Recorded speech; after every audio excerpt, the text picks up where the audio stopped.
Hey y'all, welcome back to the Bead Table, and today we are making this beautiful Beachy bracelet made with the beads that came from the Bargain Bead Box in April entitled Making Waves. And this is so much fun to make, and it's even more fun to wear. So let's go ahead and get started going over the details on this beautiful Beachy bracelet. So I've already started assembling one side of this bracelet. I do want to show you how I made the connectors for the barrel. I put the bead stop on one side so that the bead had something to sit up against as I did the wrapping. I took my round nose pliers and I placed them right against the bead. You bend the wire back, turn your pliers up, and bend the wire back over the top. As you can see, that creates a loop.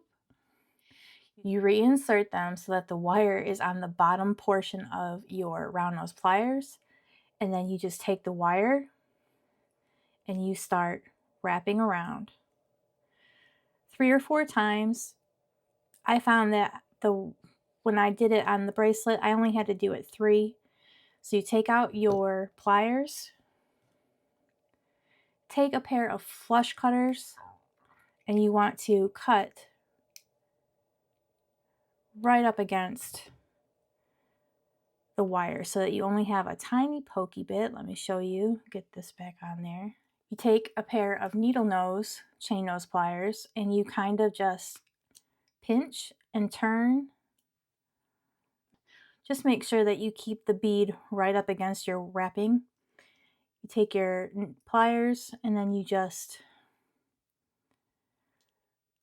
turn and pinch until that pokey bit disappears into your wire wrapping. And then what you're left with is like this little lasso loop looking thing on one end, and then you do the exact same thing on the other. I also did that same type of wire wrapping on the peach jasper, so we're going to do that now in real time. I went ahead and I put a piece of the Amazonite rondelle bead, then my peach jasper, and sometimes if your wire isn't straight, it won't go all the way through. I probably really just jacked that up. Let's try this again. You can always come in with a pair of wire straighteners and straighten this out by pulling it through.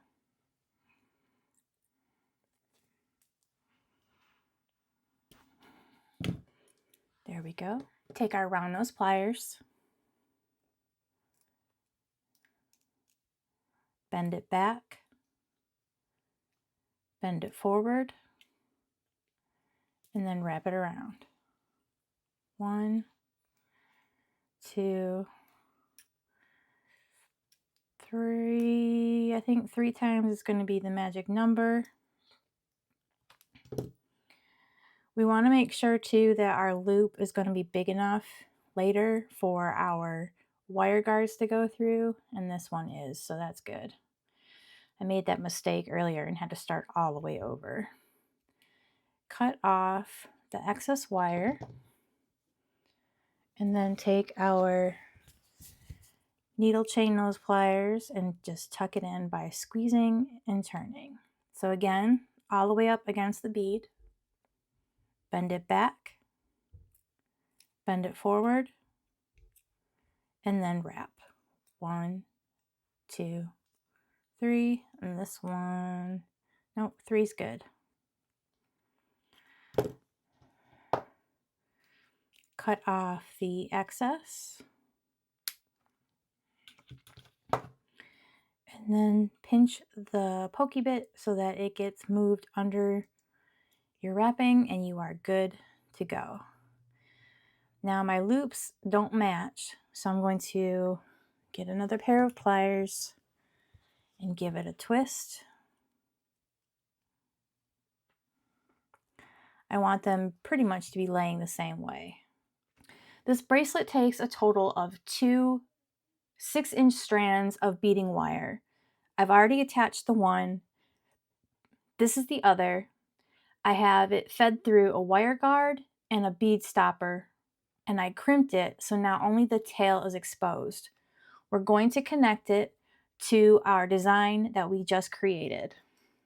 I'm going to take one of the 4mm jump rings, open it up,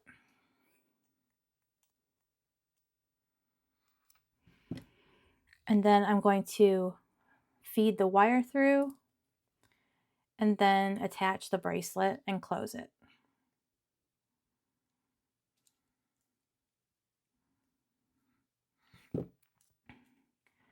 Make sure our jump ring is all the way closed and equal.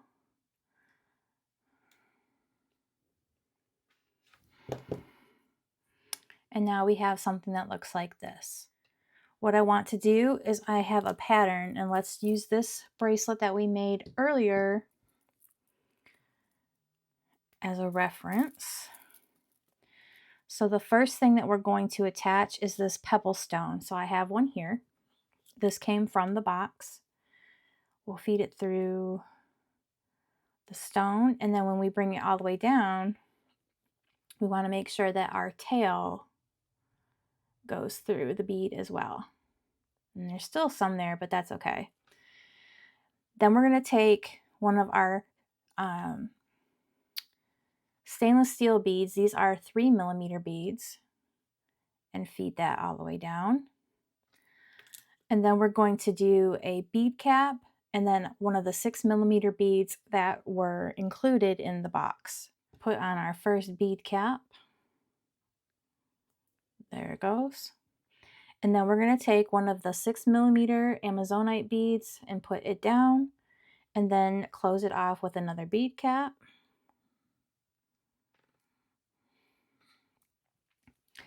And so now we have this. And I feel, yep, I am missing one of our stainless steel beads. Try this again. Stainless steel bead cap, 6mm bead cap. There we go. Much better.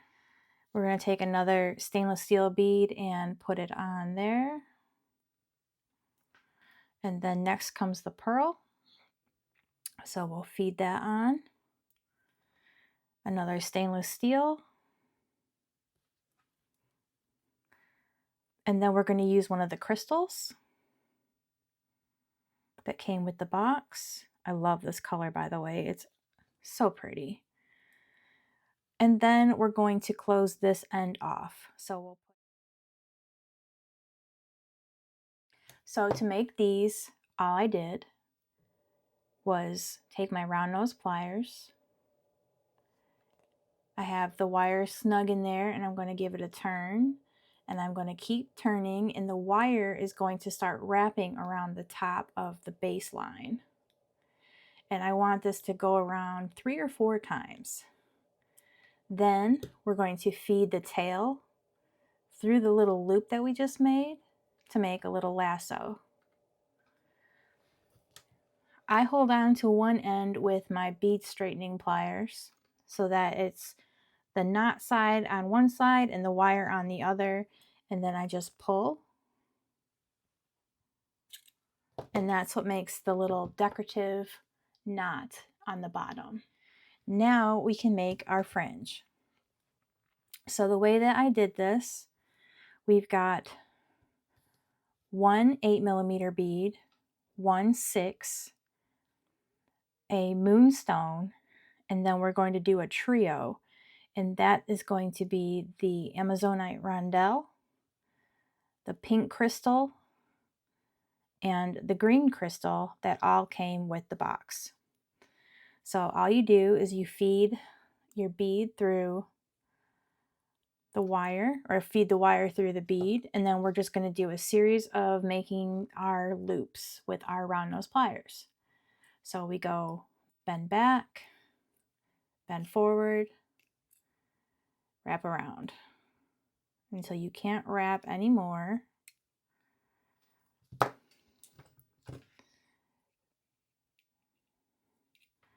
snip the excess wire and then poke it in with your round nose. And while I'm doing these, I really want to tell you about Easter because it was amazing.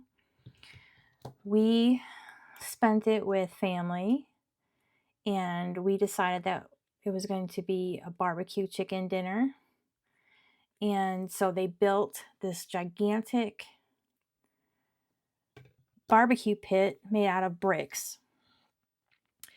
And you put all the chickens on top and you just baste them while they bake. Let me tell you how amazing it was. Okay, so like 2 of the chickens, well, they're like chicken halves, right? So you get a whole chicken if you eat 2 pieces, which I totally did. No shame. And it was so good, you guys. I wish I could share with you the exact taste that I was tasting in that moment because it was amazing. And then there was homemade banana pudding and lemon meringue pie. It was really, really good. So then, after we ate this feast, I ended up taking a nap, but that's when the kids were going to do their Easter egg hunt. And when we had gotten there, we saw like this basket full of the Easter eggs, and there wasn't that many. We were kind of like, But come to find out, they were actually being held in a tote, like a 32-gallon tote. And so when it came to hiding them, all of the parents were hiding the eggs, and it really wasn't even hiding. It was just letting the eggs fall where they may. It looks like they fell from the sky because there was so many. And it was just, I mean, the pictures do it no justice from what I'm told. So each kid had like a plethora of eggs and it was amazing. And we had a really good time. So if you did anything special or have a special memory that you want to share, go ahead and put it in the comments. I'd love to read about your Easter. So now what we're going to do is we're going to open up a 5mm jump ring. And we're going to put all of our charms on that jump ring. So our 8mm bead, our 6mm, our peach moonstone / sunstone, and our crystals. And then we're going to close it up. Make sure you get a good grip.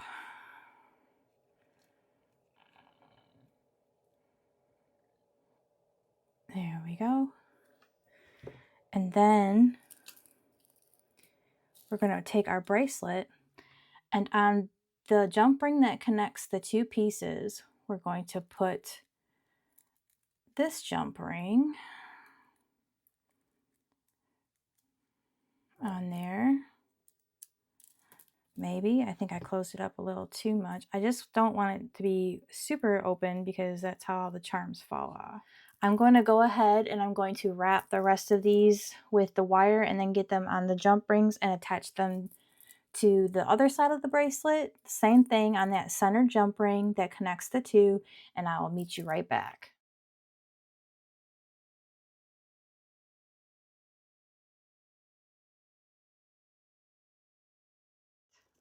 Let's close this bad boy off and call it a day. We have got somewhere a magnetic clasp. I'm going to try, no, I don't, yeah, I'm going to try using the 4mm jump rings to attach it. All right, my friends, here is the finished product. Finally, with our fringe and our charms all ready to party at the beach. It lays really nice on the wrist. So it is now a size 8 bracelet that is made with this beautiful fringe, some gorgeous beads that bring out the beach tones, and it is the perfect addition to any beach party attire that you may be wearing this summer. I hope you've enjoyed this very hard tutorial. And if you have any questions or comments, please leave them in the comments below. Thank you so much for being here and struggling through this with me, and I will catch you in the next one. Bye, y'all.